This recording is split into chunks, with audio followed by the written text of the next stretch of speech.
दुनिया की खबरों में आज बात फिलिस्तीन की, जिस पर यूरोपीय देश मेहरबान दिखाई दे रहे हैं। सवाल उठता है कि यूरोपीय और अमेरिकी मित्र देशों को इतने सालों बाद अचानक क्या हो गया है कि वो फिलिस्तीन को मान्यता दे रहे हैं ताकि संयुक्त राष्ट्र संघ में उसको और मजबूत बनाया जाए।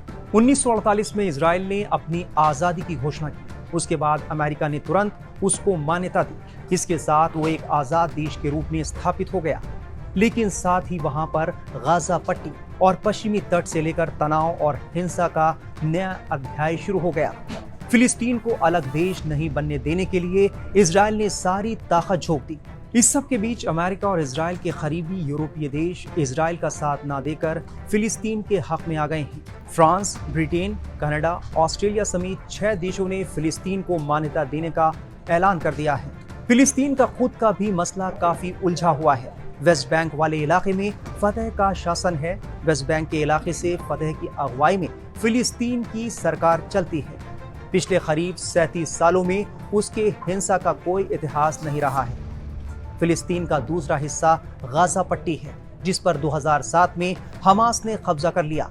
तब से गाजा पट्टी पर उसकी हुकूमत चलने लगी। लेकिन एक देश के तौर पर वेस्ट बैंक और गाजा पट्टी दोनों इलाके मिलकर फिलिस्तीन बनते हैं। हालांकि इस सब के बीच पूर्वी यरूशलेम भी है, जिस पर इजराइल और फिलिस्तीन दोनों दावे करते हैं। पिछले करीब 3 सालों से इजराइल ने गाजा शहर में हमास के खिलाफ जंग छेड़ी हुई है। इजराइल के हमलों में हजारों बेकसूर लोग अब तक मारे जा चुके हैं। गाजा शहर खाली कराया जा रहा है। जो लोग गाजा में बचे हैं, उनकी जिंदगी बहुत मुश्किल भरी हो चुकी है। एक अनुमान के मुताबिक इजराइल के हमलों के बाद से गाजा में भूख से बच्चों की मौतों का सिलसिला लगातार जारी है। पूरी दुनिया इजराइल से गाजा शहर में कार्रवाई रोक देने की मांग कर रही है, लेकिन बेंजामिन नेतन्याहू ने सभी गुहारों और अपीलों को अनसुना कर दिया है। अमेरिका चुपचाप इस सब को देख रहा है। जाहिर है उसका समर्थन पूरी तरह इजराइल के साथ है, भले ही वो अपनी सफाई में इससे इनकार करे। दरअसल गाजा में मानवीय दमन के बाद दुनिया भर के देशों में जनता की ओर से दबाव बढ़ रहा है कि इसे लेकर कुछ करना चाहिए। लिहाजा यूरोपीय देशों के नेताओं ने अपनी जनता के भारी आंतरिक दबाव के बाद अपनी नीतियों में बदलाव की घोषणा की है। इन सभी देशों में इजराइल की आलोचना करने वाले लोग हैं। इसी दबाव में इन देशों के नेताओं ने फिलिस्तीन राज्य को मान्यता देने का फैसला किया। कुछ जानकारों का मानना है कि इन देशों की घरेलू राजनीति ही असली वजह है। ऑस्ट्रेलिया, ब्रिटेन या फ्रांस जैसे देशों में जहां मुसलमानों की तादाद यहूदियों से 10 गुना ज्यादा है, फिलिस्तीन को मान्यता देना सिर्फ या ज्यादातर विदेशी नीति का मुद्दा नहीं है। ये एक घरेलू राजनीतिक कदम है जिसका मकसद मुस्लिम मतदाताओं को आकर्षित करना है। हालांकि अमेरिका के ट्रंप प्रशासन ने इसकी आलोचना की है। न्यूयॉर्क टाइम्स के मुताबिक अमेरिका ने अगस्त से फिलिस्तीनी पासपोर्ट धारकों को आमतौर पर वीजा जारी करना बंद कर दिया है। इससे यह भी कहा जा रहा है कि अमेरिका फिलिस्तीन को अलग संप्रभु राष्ट्र के तौर पर मान्यता देने के पक्ष में नहीं है। 1993 से ट्रंप को छोड़कर हर अमेरिकी राष्ट्रपति ने 2 स्टेट समाधान का समर्थन किया है। हालांकि अमेरिका में किए गए एक सर्वेक्षण से पता चलता है कि लगभग 60% अमेरिकी मानते हैं कि संयुक्त राष्ट्र के सभी सदस्यों को एक फिलिस्तीनी राज्य को मान्यता देनी चाहिए। इजरायली सरकार इस विचार का कड़ा विरोध करती है क्योंकि उसकी जनता इसके पक्ष में नहीं है। फ्रांस पहला देश था जिसने घोषणा की कि वो सितंबर में संयुक्त राष्ट्र महासभा में बिना शर्त एक फिलिस्तीनी राज्य को मान्यता देगा।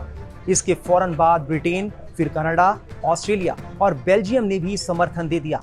हालांकि इन सभी ने अपने समर्थन के साथ शर्तें भी रखी कि इन क्षेत्रों का विसैन्यकरण, चुनाव, हमास की ओर से बंधक बनाए गए लोगों की वापसी और भविष्य की शासन संरचनाओं से हमास को बाहर करना शामिल है।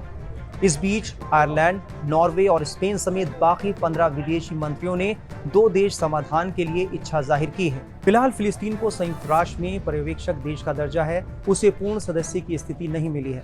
2012 में यूएन की महासभा ने मतदान कर फिलिस्तीन को नॉन मेंबर ऑब्जर्वर स्टेट का दर्जा दिया था।